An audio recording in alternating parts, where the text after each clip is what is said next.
Good morning, everybody. I'm really pleased to be here this morning.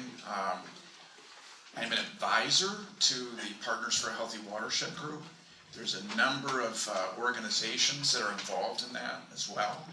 And of course, the most important members are many of the farmers who are in the local community. The other organizations involved are Northeast Dairy Producers Association, American Dairy Association Northeast, the Cuba County Farm Bureau. Some of the other advisors, Judy Wright from Cornell Cooperative Extension here in Cuba County, or formerly with the local extension, was very instrumental in getting this group up and going. Greg Albrecht from New York State Department of Ag and Markets, and hopefully I'm not missing anybody on that one. So Partners for Healthy Watersheds, what was the purpose behind this group? And let's see if I can. So I'm gonna digress for just a moment. So any Cornell hockey fans here? We heard about, right? Dr. Halfman's gonna go watch Hobart William Smith play tonight. Cornell men Division I ranked #1 in the country. Coincidentally, the women are also Cornell women are also ranked #1 in the country. Very, very cool. Anybody go to Cornell hockey games? So Liner Rink is considered to be one of the toughest rinks to play in. So if you're the home team, it's one of the best rinks to play in the country. And it's one of the toughest rinks to play in.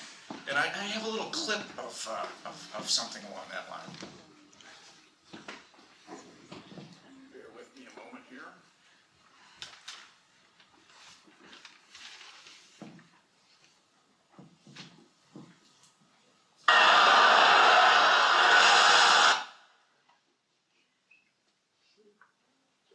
So when Cornell scores, there's this little chant that they... It's all your fault. It's all your fault. It's all your fault.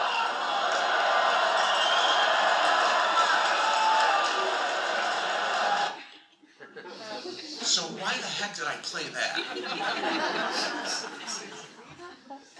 What do you think? It's really the reasons why Partners started. If you go back 3-4 years ago, I would say the farmers kind of felt like they were that opposing goalie who let a goal in. And the community was saying, what? It's all your fault. And so Partners came together because we understood that if that's how people were looking at us and thinking about the situation, that we weren't communicating, and we weren't getting information across and sharing with other people either. And so that's the reason the Partners came together. And we started holding some public forums. Many of you in this room, I assume, came to those. We're going to continue to do that. We now have, we're engaging with Owasco, which, you know, maybe a few years ago might not have been something that people would have thought likely to happen. And so I, right, as an advisor to Partners, am very, very heartened by the fact that we are communicating, even more heartened to hear the information from Dr. Halfman this morning, that it looks like things are getting better, at least stabilizing in Owasco and some of the other lakes. That's really, really cool.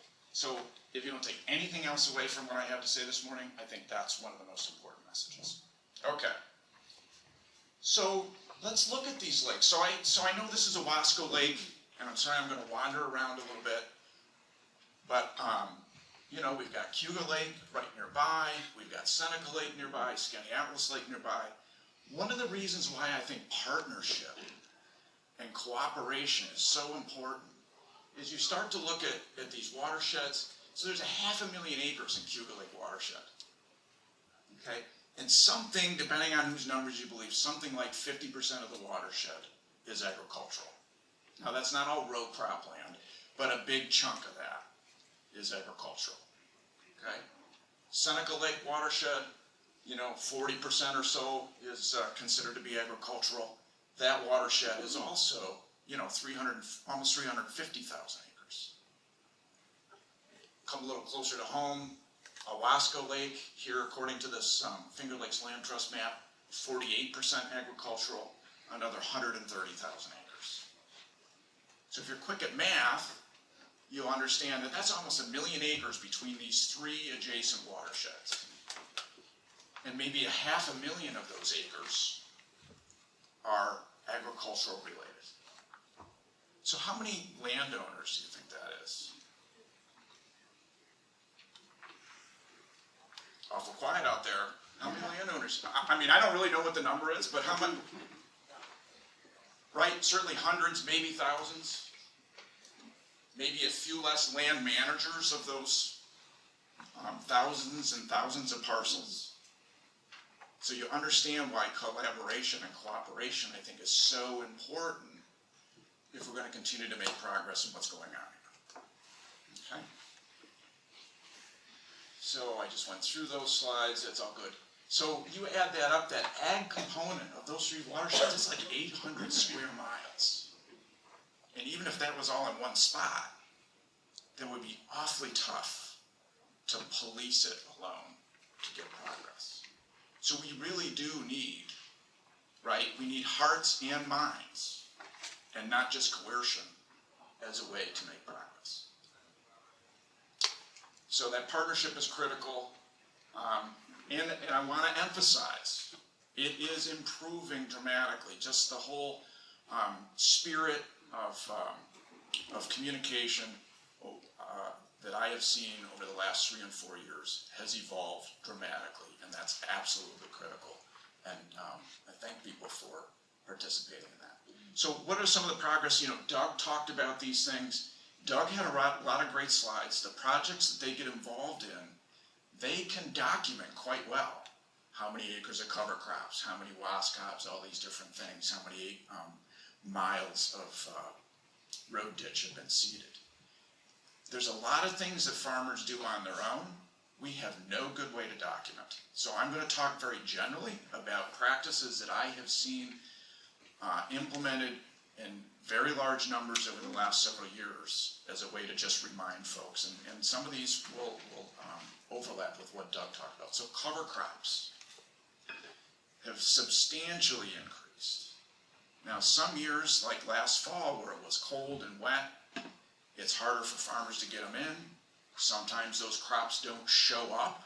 You can't visually see them so well in the fall because the crop simply doesn't emerge because it was planted a little late and maybe the weather was cold. But in many cases, they're there. They're there. And so farmers, when the weather allows, will get more in. They'll get them in earlier. They'll show up better. And in other years, you know, the weather conspires against us, the season conspires against us, and there'll be some fluctuation. But there's a lot more cover cropping going on here in the last 5 years than there was 10 years ago or 15 years ago. And I think that's absolutely critical to retaining nutrients, retaining soil, soaking up soluble nutrients that might be available at the end of the season. The cover crops will pick those things up, and they'll keep growing in the spring as well. Okay? Subsurface placement of manure has been, I believe, absolutely critical, and it has been hugely adopted by many farms over that last 5, maybe 8-year window of time. Subsurface placement of that manure virtually eliminates the possibility for that phosphorus that's in the manure to be available for runoff. Okay, so there's thousands and thousands and thousands of acres in Owasco, Cayuga, what have you, that are that manure is being placed subsurface, and I suspect that is contributing to some of the things, some of the benefits that we're seeing here now in the watershed. Manure storage. Now this is kind of one would kind of have a love-hate relationship with manure storages, right? So farmers do too a little bit. More and more farmers are recognizing, and as weather patterns are changing, it's a little more difficult sometimes in some seasons to get manure out and to time that as well as we would like. More storage is necessarily part of managing that manure with the changes that we're undergoing.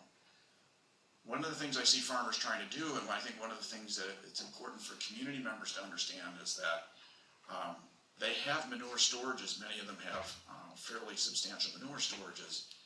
Often we're building manure storage out in satellite locations, away from the home farm. And the reason we do that is because if we can move that manure to a satellite and have that staged for when the soils are ready to receive that manure, hopefully in the spring or sometimes in the fall, it's poised there, it's staged there, it's ready to go, and we can make better decisions and reduce our impacts by having those satellite storages. Now, if you're a community member, though, how excited are you about having a satellite storage?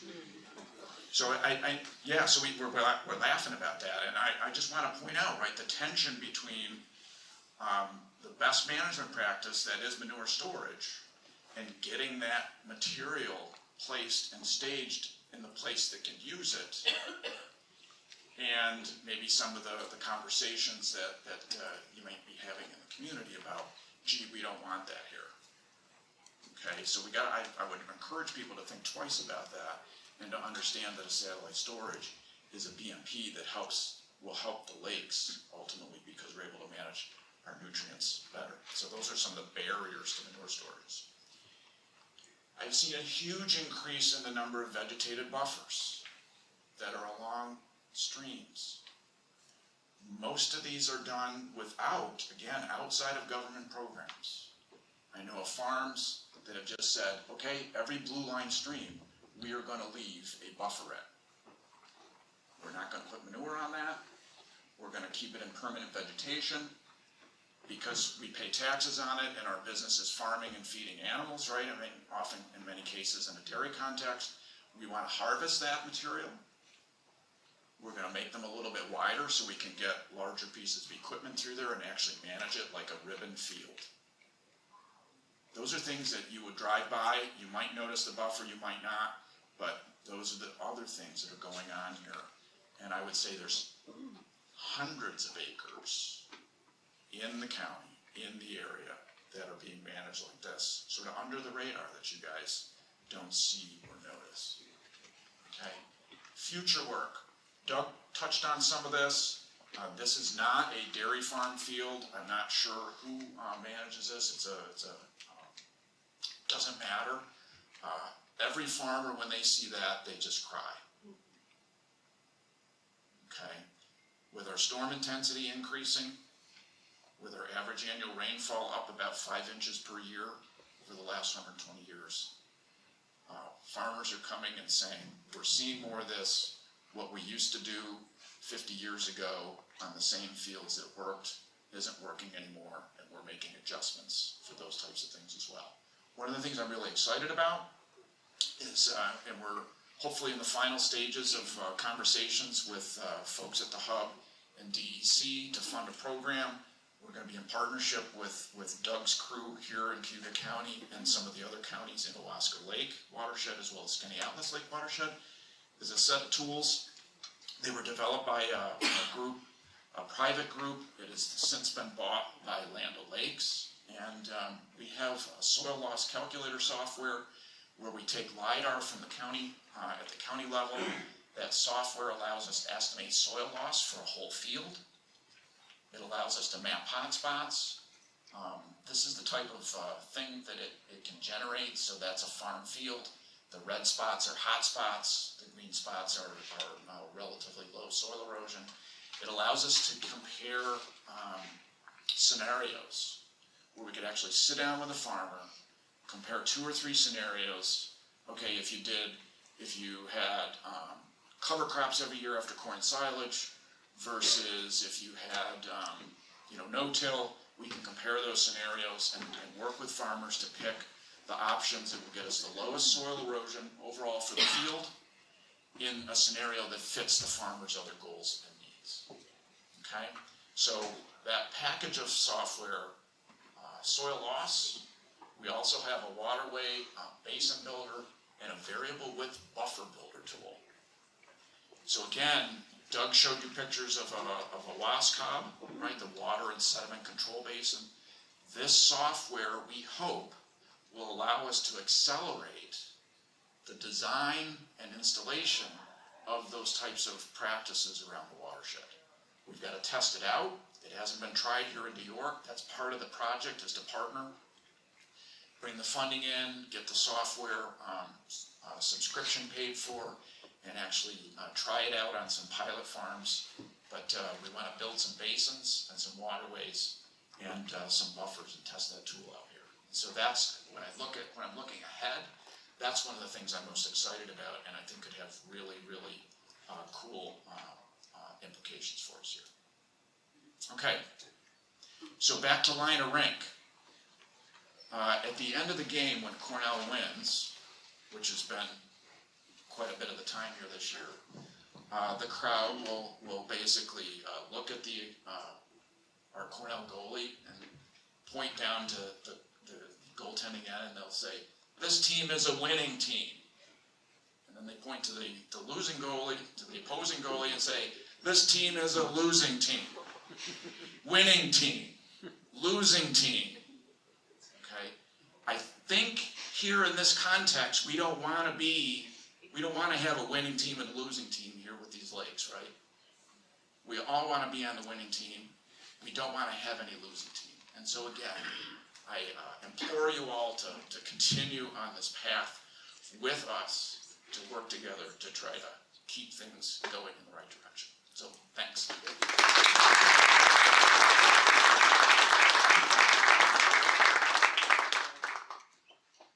You generated a few questions, Karl. Oh boy. Do tile drains impact the nutrient load when using subsurface placement of manure?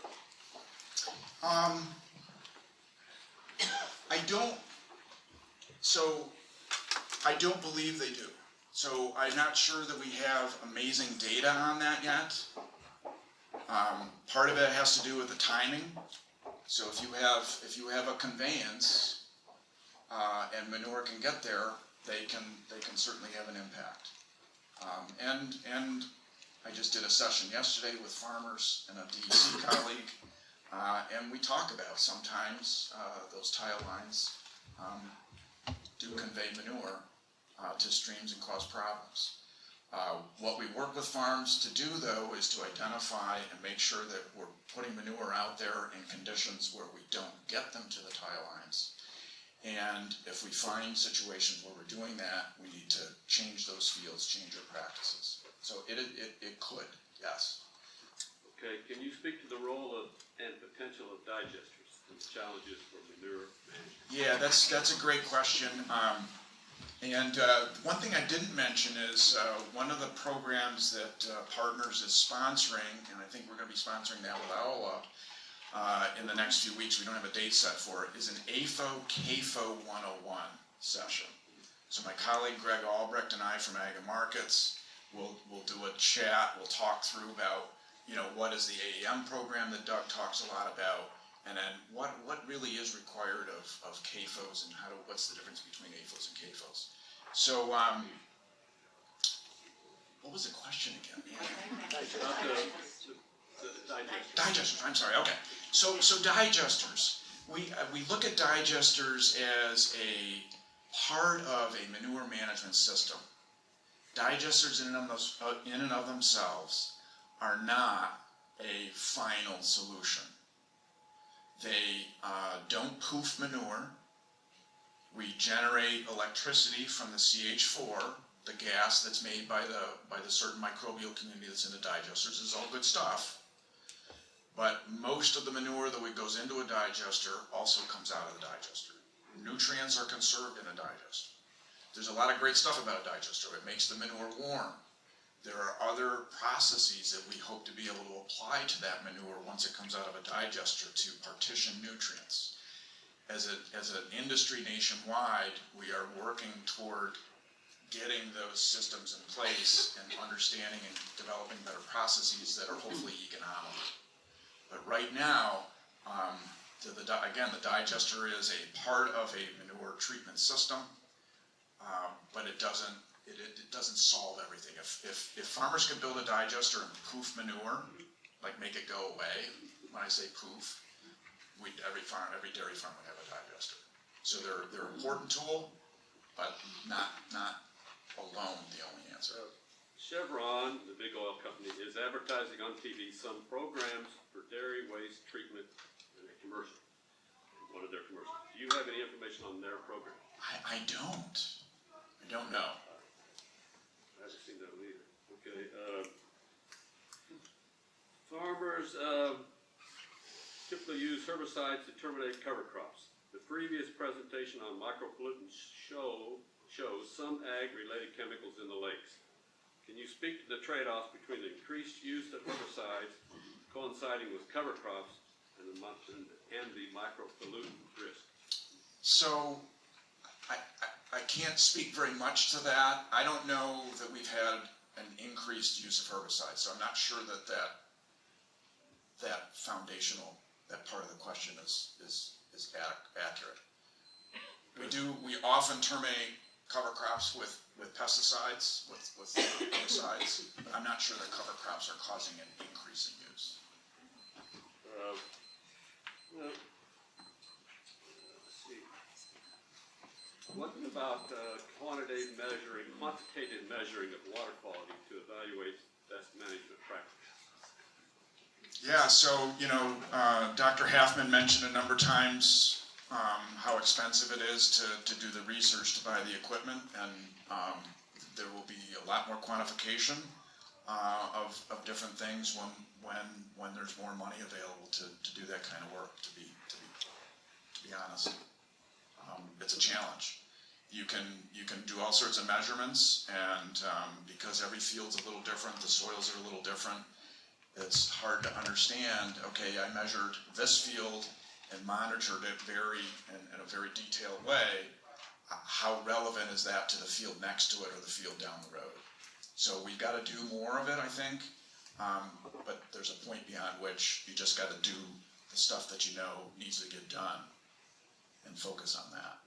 One, back to digesters, but more it's related. Could centralized manure treatment plants be feasible for regional manure management? I'm going to say, just off the cuff, because the dairy manure particularly is 90 to 95% water, you're trucking a lot of water around. And so you're trucking water into the plant and you're trucking water back out of it, and unless we can pipe it, it would make that the trucking is prohibitive in many contexts. I think that's the end of the questions. Thank you very much. So, understanding the regulations have possibly led to some increased manure storage in general and/or facilities, and understanding your comment about the satellite system possibly being unpopular, what are some of the either best practices and/or technologies that might be available to manage what is, I think, the main concern, primarily odors, but other things that may be unpopular with those systems? So what other technologies might we be able to use to maybe diminish some of the impacts of manure storages? In these satellite locations? Yeah, so there are there's some cost sharing for manure storage covers. I know there's a few in Cayuga County. I know there's a few more that are being planned. I think those are really great option. They're very expensive. As a farmer, I have to think about, if I'm going to put a cover over my manure storage, how am I going to pay for that? The one way I'm going to pay for that is hauling less water. Well, it takes many, many, many years of hauling less water because you've excluded it with a cover to pay for the cover. So that's why there's some cost sharing programs for manure storage covers. So that's one thing, Matt.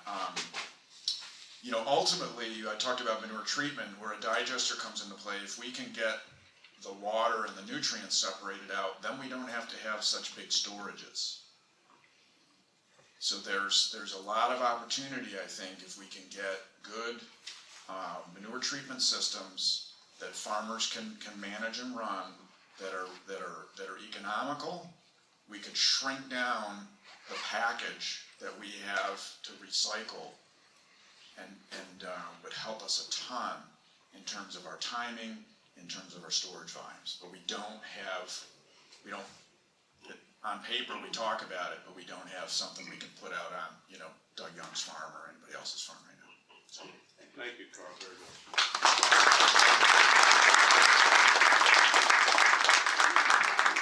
I have one more question, and it goes back to Doug Kearst. A fellow asked me to find out about the tube socks, the stuff that you, the long tubes that you put some material in to stop erosion in streams or whatever. Are those available to the public?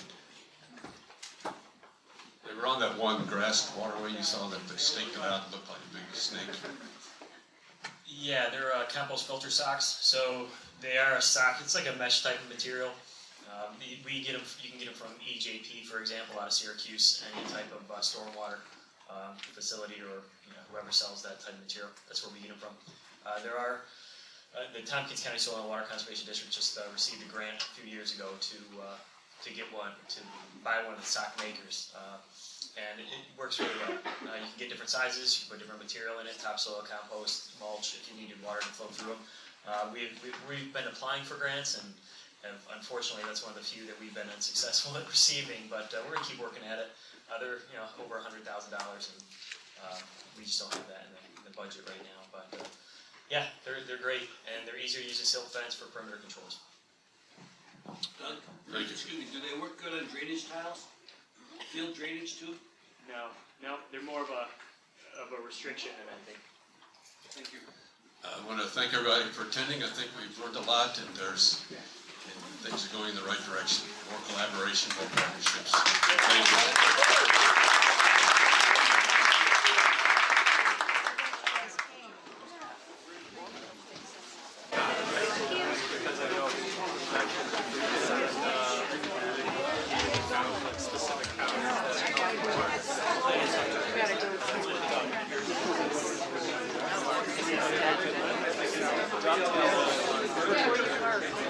you.